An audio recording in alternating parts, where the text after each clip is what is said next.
Spotify Shuffle not working. Hello everybody, welcome back to the channel. Today I'll guide you on how you can fix if your Spotify Shuffle option is not working.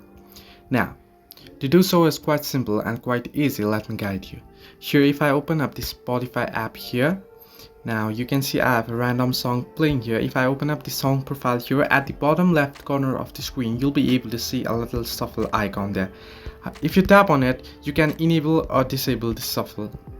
However, if you don't have the premium account, or if you don't have the membership of Spotify, the premium membership, this option right here, the shuffle option, won't work. You'll need to have the premium account or the paid account.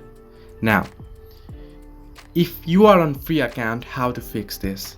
Now, to turn on shuffle on free account, what you can do is simply head back and head into the album of the song here.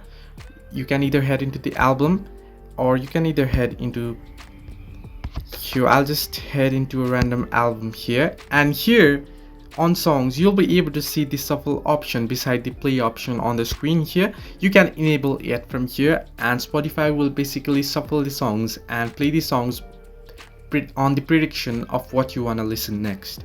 So from here you can turn on shuffle and you can play the music. Similarly, you can head into any album that you want to listen, and then you can turn on the shuffle and then play the songs. So this way you can fix Spotify Shuffle not working. Hope this helped you. Do like and subscribe, and do not forget to leave a comment down below if you have any further issues.